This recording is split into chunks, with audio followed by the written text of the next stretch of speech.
안녕하십니까. 쿠팡이 흑자로 전환되었다고 하더라고요. 계속 적자이다가 작년인 2023년도에 흑자로 전환에 성공했다고 하더라고요. 그동안 여러 언론에서도 쿠팡의 적자 운영에 대해서 여러 의심의 눈초리를 보냈었는데요. 흑자로 전환이 되면서 여러 언론들이 쿠팡의 운영에 대해서 찬사를 보내기 시작을 했어요. 근데 그런 찬사가 있은 지 몇 달이 되지도 않아서요. 이번에는 중국 업체인 알리바바가 자사에 있는 알리익스프레스를 가지고서 본격적으로 한국 시장에 투자를 하겠다 이렇게 선언을 했어요. 거기다가 또 똑같은 중국 업체인 테무도 국내 시장에 들어오면서요. 이게 정말 피 터지는 싸움이 될 것 같은 그런 분위기가 연출이 되고 있어요. 쿠팡은 아마존의 성공 스토리를 그대로 따라가면서 한국 이커머스 시장의 최강의 업체로 우뚝 섰는데요. 아마존 자체가 처음에는 적자로 운영을 하던 기업이에요. 적자로 운영하니까 상품의 서비스나 질이 그만큼 좋아졌고요. 사람들은 거기로 몰렸고요. 그래서 시장을 휘어잡은 후에 이것저것 거기다 붙이면서 사업을 확장할 생각을 했거든요. 적자를 내면서까지 물건을 파는 기업은 없는데요. 아마존이 그걸 해내죠. 이게 사실 생각해보면 온라인으로 물건을 팔아서 그런 것 같아요. 오프라인으로 물건을 팔 때는 대규모로 유통을 할 수가 없는데 온라인으로 물건을 팔면 대규모로 유통이 되잖아요. 그러니까 처음에는 손해 좀 보고서 팔다가 사람들이 많이 모이면 그때서 그걸 가지고서 돈을 벌 생각을 하는 거죠. 아마도 오프라인보다 온라인이 모이는 속도나 이런 게 엄청 크고 사람들이 많이 모인다고 해도 들어가는 돈 자체가 좀 적죠. 아마존 같은 경우에는 아무래도 적자를 감수하면서 물건을 팔고 있었기 때문에요. 다른 경쟁업체보다 서비스가 좋던가 아니면 가격이 싸던가 둘 중에 하나는 했어요. 그런 강점들이 있었고요. 그러다 보니까 사람들이 많이 몰리면서 아마존은 여기에다가 여러 가지 사업 아이템을 붙이면서 돈을 벌기 시작을 했어요. 이 스토리는 굉장히 유명해요. 물론 적자는요, 투자를 받는 부분으로 메꾸었고요. 이 부분을요, 쿠팡이 그대로 따라가요. 그렇게 그대로 따라하다 보니까 쿠팡은 아무래도 경쟁 상대보다 서비스도 좋았고 상품의 가격도 착했죠. 그래서 쿠팡은 국내 이커머스 시장에서 정말 빠르게 성장을 했거든요. 매출도 정말 어마어마하게 늘었는데요. 다만 매출이 어마어마하게 늘어나는 속도만큼 적자도 어마어마하게 늘었어요. 결국 사람들이 이렇게 눈덩이처럼 늘어나는 적자를 보면서 우려 섞인 말을 굉장히 많이 했거든요. 소위 말하는 기러기들이 이런 걸 되게 많이 썼어요. 이러다 큰일 난다, 뭐 망한다, 어쩌고 저쩌고요. 이게 사실 경제라는 게 똑같은 상황이라도 보는 사람에 따라서 사실 말하는 게 달라지거든요. 근데 사실 저 개인적인 생각에는 보는 사람 입장에서는 크게 문제될 게 없겠구나라고 생각을 했어요. 이미 아마존이 했던 걸 그대로 따라가고 있는 상황이었거든요. 시장이 미국에 비해 작기 때문에 그게 좀 문제가 있지 않을까라고 생각을 했지 뭐 다른 거는 크게 문제가 없겠다 생각을 했어요. 실제 쿠팡을 써보아도 너무나도 편한데 거기다 쌌거든요. 오히려 제 생각에는 이마트 같은 오프라인 매장들이 긴장을 해야 하지 않을까 그렇게 생각을 했거든요. 그냥 온라인에서 몇 번 누르기만 하면 바로 그 다음날에 집 앞까지 배달을 해주잖아요. 이게 얼마나 편해요. 귀찮게 쉬는 날에 이마트까지 차 끌고 나가가지고 거기서 장 보고 그러다 보면 또 돈도 많이 쓰게 되고요. 근데 오히려 편하게 집에서 앉아가지고 딸깍딸깍거리면서 돈도 더 적게 쓸 수 있었죠.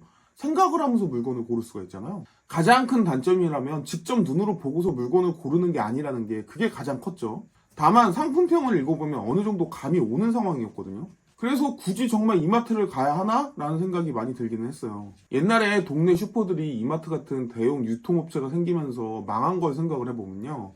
쿠팡과 같은 이커머스 기업 때문에 국내 오프라인 매장들이 망하지 않을까 그런 생각을 했어요. 그게 실제로 일어나요. 2023년 기준, 그러니까 작년 기준으로요. 전체 이커머스 시장의 매출이 오프라인 매장의 매출을 앞서는 상황이 이루어져요. 지금 소매 시장에서 온라인 시장의 매출이 50.5%가 됐거든요. 작년 기준으로요. 이건 정말 큰일이라고 생각을 해요. 절반이 넘어간 거잖아요. 이마트가 점점 어려워졌던 거 그것뿐만 아니라요. 용산 전자상가라던가 뭐 휴대폰 성지라던가 동대문이라던가 이런 오프라인 매장들이 사람이 꾸준히 없어지면서 붕괴하는 현상까지 나오게 되거든요. 직접 가서 보면 매장들이 굉장히 횡해요. 밀리오레 같은 데도 사람이 없다고 하더라고요. 그러다 보니까 이런 이야기들이 언론에서도 꾸준히 흘러나와요. 하물며 쿠팡은 10년 만에 처음으로 흑자 전환에 성공을 했거든요. 이제는 모든 언론들이 쿠팡의 운영이 계획된 적자였다고 찬사를 보내고 있어요. 그래서 제 생각에는 한동안 쿠팡은 탄탄대로가 아닐까 그렇게 생각을 했거든요. 한 10년 정도는요. 이미 이커머스 시장을 쿠팡이 잡아버린 상황에서 더 이상의 적수는 없지 않을까 그렇게 생각을 했어요. 아마존의 성공 스토리를 그대로 이어가겠구나 그렇게 생각을 했는데요. 이거 웬걸요? 중국 기업들이 쿠팡이 했던 것보다 훨씬 더 심하게 국내 시장으로 침투를 하고 있어요. 정확하게 말씀드리면 중국 업체들이 국내 시장이 목표는 아니고요. 미국 시장이 목표예요. 미국 시장에 진출을 하는 마당에 우리나라까지 넘보고 있는 거죠. 가깝기도 하고요. 시장이 뭐 나쁘지도 않고요. 앞에서도 언급드렸지만 그건 알리익스프레스와 테무예요. 중국 기업이라는 걸 생각을 해보시면 아실 텐데 이거 전략 자체가 굉장히 초저가예요. 그리고 지금 현재 미국 시장을 겨냥을 한 거잖아요. 여기서 승부를 보려고 하고 있기 때문에 가격 자체를 정말 엄청나게 내렸어요. 일단 아마존이나 쿠팡 같은 곳들도 가격으로 승부를 보던 곳이잖아요. 근데 이런 것들과 경쟁을 해야 되니까 정말 가격을 초초특급으로 내렸거든요. 들어가셔서 보시면 아시겠지만 가격 정말 싸요. 중국 제품들이 많기 때문에 가격도 싸고요. 거기다가 기존에 아마존이 했던 걸 여기도 그대로 따라하거든요. 지금 현재는 돈을 벌 생각이 없는 걸로 보여져요. 마진을 포기한 게 아니라 적자를 보는 수준에서 지금 팔고 있거든요. 그러다 보니 여기도 지금 아주 빠르게 시장을 확장해 나가고 있는 상황이에요. 그런 상황에서 지금 마케팅에도 돈을 엄청 쏟아붓고 있거든요. 뭐 일단 미국 슈퍼볼에서 테무 광고를 내기도 했고요. 마케팅 비로만 수조 원을 쏟아붓고 있는 상황이에요. 근데 이건 미국 상황이고요. 이런 상황에서 우리나라도 같이 노려보고 있는 거죠. 알리익스프레스 들어가 보시면 마동석님이 등장을 해요. 그게 무슨 이야기겠어요? 마케팅에다 돈 많이 쓰고 있는 거죠. 그리고 또 알리바바가 우리나라에 3년 동안 1조 4,400억 원을 들여서 물류센터를 짓겠다고 했거든요. 축구장의 25배 크기라고 해요. 그러니까 쿠팡은 또 가만히 있을 수가 없었죠. 3년 동안 3조 원을 투자해서 물류센터를 더 짓겠다 이렇게 이야기를 했거든요. 그렇게 해서 우리나라를 100% 쿠세권으로 만들겠다 그렇게 발표를 했어요. 쿠세권이라는 게 별게 아니라 우리나라 전국에서 로켓 배송이 다 무료로 진행이 되게 하겠다 그렇게 전략을 짠 거죠. 근데 얘네들 우리나라 출산율이 지금 0.65라는 건 당연히 알고 있을 텐데 이러고 있는 거죠. 사실 개인적으로는 중국에서 저렇게 공격적으로 나올 거라고는 예상을 못했어요. 이건 사실 중국이 중국 시장도 포화가 되다 보니까 세계 시장으로 눈을 돌린 걸로 보여지거든요. 생각해보면 온라인에서 물건을 파는 거니까 전 세계적으로 확장을 해도 상관이 없기는 해요. 사실 코스트코처럼 미국 업체인데 국내에 들어와 있는 것도 있잖아요. 오프라인 매장도 그렇게 확장을 하는 판이니까 뭐 온라인 매장은 사실은 확장하는 게 더 쉽겠죠. 근데 이게 진짜 아마존의 성공 이후에 너무 많은 업체들이 아마존의 성공 스토리를 따라하는 게 아닌가 그런 생각이 들거든요. 이거 완전히 치킨 게임이잖아요. 치킨 게임이라는 게 영원히 지속될 줄은 없고요. 어느 정도 하다가 죽는 기업이 나올 텐데요. 지금으로서는 예상이 쉽지 않죠. 일단 테무나 알리익스프레스는 쉽게 말씀드리면 온라인 다이소 같은 느낌이에요. 가격이 아주 싼데요. 품질은 조금 의문이에요. 그래서 그 가격을 가지고 아마존과 쿠팡이랑 경쟁을 하려고 하는 거거든요. 기본적으로 지금 쿠팡이나 아마존은요. 가격 가지고는 경쟁이 안 돼요. 테무나 알리익스프레스가 싸도 너무 싸단 말이야. 중국 제품이 워낙 싸기도 하지만 지금 마진을 포기한 상태로 공격적으로 그렇게 운영을 하고 있기 때문에 가격 경쟁은 되지가 않는 상황이에요. 다만 반대로 제품의 질이나 서비스는 영 좋지 못하거든요.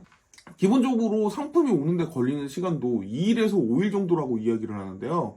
사실은 뭐 오래 걸리는 건 한 달도 걸려요. 받은 물건에 하자가 있어서 반품을 하려고 해도 반품이 잘 되지 않는다고 하죠. 이런 반품 같은 경우에는 쿠팡이 정말 잘해주거든요. 그래서 엄청 낮은 가격으로 승부를 하기 때문에 그래도 단점들이 있기는 해요. 그래서 이번에 알리익스프레스가 국내에 물류센터를 짓겠다고 하는 것 자체가 본인들의 단점을 보완하겠다는 이야기겠죠.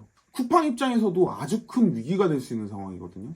작년에서야 겨우 적자에서 벗어나서 이제 돈을 좀 벌어보려고 하는데요. 이제는 아주 낮은 가격으로 승부를 해오는 중국 업체랑 치킨 게임을 해야 되잖아요. 그나마 아마존이나 알리바바 같은 기업들은 이미 돈을 좀 많이 벌어놓은 기업이거든요. 그래서 치킨 게임을 하는데도 쿠팡보다는 유리해요. 왜냐면 쿠팡은 투자를 받아서 여태까지 유지를 해온 기업이잖아요. 현재까지 시장을 장악해 오기는 했지만 돈을 벌지는 못했어요. 계속해서 투자를 받아왔던 거죠. 투자를 받지 못하면 진짜 망할 수도 있어요. 그래서 쿠팡이 좀 불리할 것 같기는 하거든요. 다만 과거를 생각해보면 심각하게 낮은 가격을 가지고 승부를 건 업체 중에서 그나마 잘 된 건 다이소밖에 없거든요. 대부분은 다 망했어요. 아무리 낮은 가격으로 승부를 건다고 해도 어느 정도의 퀄리티는 나와줘야 하는데요. 그게 안 나와주면 사람들이 외면을 하더라고요. 그 퀄리티가 어느 정도 받쳐주느냐에 따라서 알리익스프레스랑 테무가 어떻게 될지 결정이 날 것 같아요. 이렇게 낮은 가격과 공격적인 마케팅을 계속할 수는 없거든요. 다른 업체들을 봐도요. 하다못해 코스트코 같은 경우에는 굉장히 낮은 가격으로 승부를 하고 있지만 마케팅 따위는 하지 않아요. 그야말로 입소문으로만 가죠. 마케팅이나 인테리어에 들어가는 돈을 아껴서 그걸 가지고서 싸게 팔아서 경쟁을 하고 있는 거거든요. 이런 거 보면 알리익스프레스나 테무도 오랫동안 지속을 하지는 못할 것 같은데요. 아마 중국 정부에서 좀 밀어주고 있는 상황이 아닌가 그렇게 생각이 되어져요. 중국이야 워낙에 좀 그렇죠. 물론 길지는 않을 것 같긴 하거든요. 근데 소비자 입장에서는 저렇게 경쟁을 하다 보면 아무래도 소비자한테 떨어지는 게 많아요. 소비자 입장에서는 땡큐하죠. 몇 년이 지나서 어떤 기업이 살아남을지는 좀 궁금하기는 하네요.